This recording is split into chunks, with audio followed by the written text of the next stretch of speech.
So a website has recently been taken down by its owners, leading to conversation about why it's been taken down. Was it forcibly taken down? And in this video, I want to take a look at what's happened, what the possible causes might be, and to be honest, more specifically, what the most likely cause is, because I'm seeing a lot of conspiracy theories online, but I think the reason why it was taken down is actually a lot simpler than many people might think. And yes, it links to the Online Safety Act. So the website Bible Gateway, which is used by millions of people worldwide, was recently taken down from the UK and the EU. Now, by visiting BibleGateway.com, the website says, content unavailable. Bible Gateway is currently unavailable to consumers in the United Kingdom and European Union due to technical issues.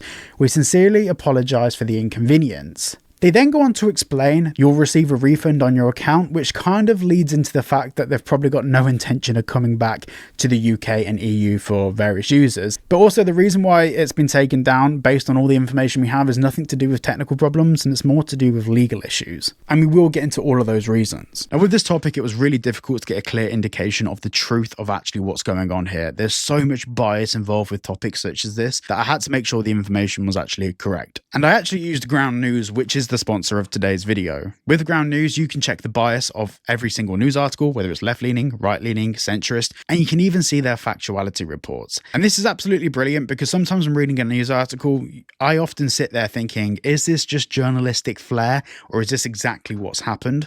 And with their factuality report just on the right-hand side, I can just take a look and I know immediately whether this is actually what happened or whether they're taking some creative liberties with the article. I've been using Ground News now for a couple of years, and honestly, it's a fantastic tool. So if you want to get yourself 40% off a Vantage plan, make sure you use my link down below. That's ground.news/CW. A big thank you to Ground News for sponsoring today's video. And if you want to support the channel, make sure you use my links all down there. Now let's get back to the video. So why was Bible Gateway taken down?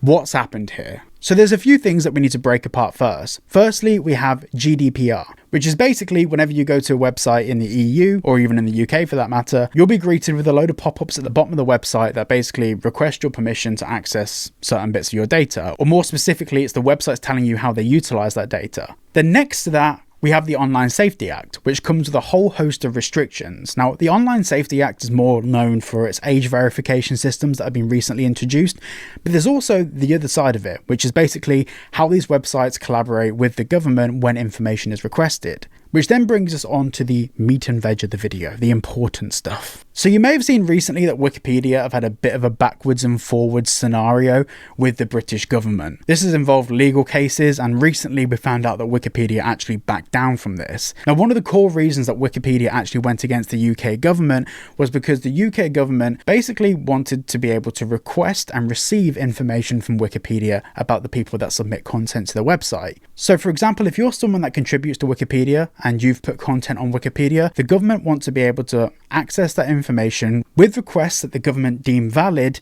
and basically access whoever's uploaded content. Now, Wikipedia decided to fight against this for a very good reason. One of the core fundamentals of Wikipedia is the ability for people to publish information without fear of prosecution or losing their job, whatever it might be. Wikipedia is actually a great way to protect whistleblowers from certain industries from getting in serious trouble for sharing information publicly that should maybe not have been public, or at least companies didn't want to be public. And this is the way that Wikipedia has always operated. Now, with Wikipedia having a certain amount of monthly users, they fall into a category 1 classification as a website because it basically acts like a social forum where information is uploaded to the internet, and of course it meets the criteria for having such a large amount of users. Now, Bible Gateway actually falls into the same classification as Wikipedia. It meets a requirement of monthly users, it has social elements where people can post their thoughts, feelings, opinions, whatever it might be, which therefore means they have to be GDPR compliant for the EU and the UK GDPR compliant for the UK, but they also need to comply with the Online Safety Act. Now, when it comes to things like religion and topics like that, some people may not want to be made public. They may not want their information shared with third parties, and more to the point, Bible Gateway may object to doing that as a business. Bible Gateway is one of the biggest websites for Christians to use to be able to check up on things like quotes, Bible information, their communities, and the fact that this has been taken down is probably because Bible Gateway are currently trying to figure out a way to get around these issues. Now, technically speaking, it is a technical issue. They have to rewrite all of their privacy policies. They have to rewrite all of their GDPR compliance documents. They have to add pages to their website and extend their sitemap to make sure that they fall into all of the legal remits for all of the countries in the EU, but also comply with the Online Safety Act in the UK. And we currently have no idea whether that is Bible Gateway's intention. Are they intending to do that? We don't know. But the fact that such a big website that falls into a Category 1 classification has decided to remove itself and cancel those memberships at this particular time probably shows that what they're looking into is significantly deeper than just a mere technical issue. Now, if we're to look at things that kind of lend themselves into this, we can actually look underneath and it says, will saved content, e.g. notes, progress, be accessible? No.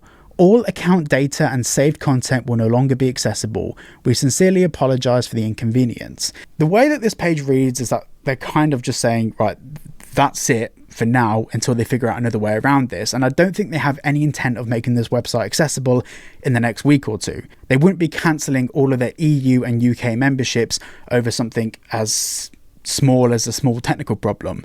I think this is a compliance issue that they're trying to figure out themselves how they tackle. But this is merely the start. This is the beginning of an issue that we're going to see propagating all over the internet over the coming days, weeks, months, and years. The Online Safety Act and the associated regulations that are linked and tied quite heavily into it are going to have these domino effects for various websites where they need to figure out how they're going to comply with this, but also whether their users are going to want to comply with this. And this is where I think it's important to have a conversation about how the Online Safety Act is the very first domino out of many more dominoes to fall. Or maybe it's not the first domino, but it's one of the dominoes that will lead to other ones falling.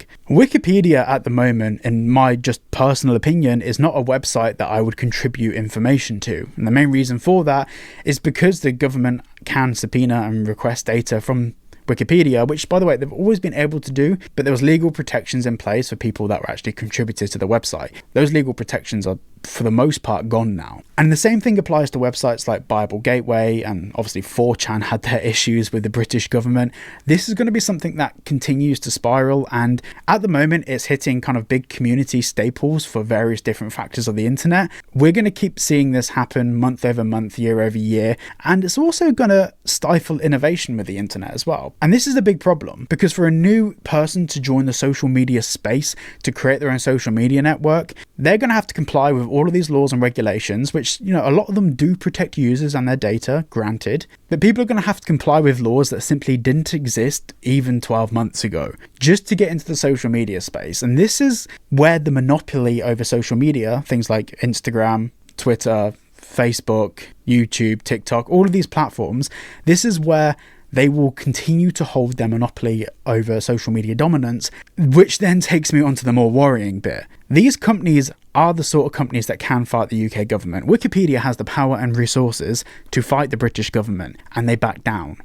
YouTube is probably the next only competitor that could probably do it. TikTok fought the US government. That didn't really go too well. And it does generally make me ponder and think and wonder and maybe even worry about where the internet is at the moment and where it's going. Something as simple as being able to access information about the Bible shouldn't be something that, well, requires this much regulation. I understand data protection, GDPR, but that's something that many websites over the years have implemented very simply in a matter of days or weeks. And Bible Gateway did comply with GDPR. But when it comes to website classifications and how websites are judged differently based on user traffic, this is one of those things where whole departments in the government and an Ofcom are now cropping up to deal with these issues that aren't issues. They weren't issues. And if they were issues, they were so negligible compared to the other problems that exist with the internet that we're now regulating something that no one ever wanted regulated in the first place. I'm really keen to hear what you guys think about this down below. I'm going to be following this not necessarily with Bible Gateway, but I'm going to be following this with other websites that are having these issues ongoing, and I'm going to keep looking at how this is basically changing the fabric of the internet. Like I said before, with 4chan, Wikipedia, now Bible Gateway, we're starting to see the dominoes fall for these various companies, and I'm very interested to see how this plays out in the long run. A massive thank you to Ground News for sponsoring today's video. Make sure you check out my link down below to get 40% off a Vantage plan, and I shall see you all in the next video.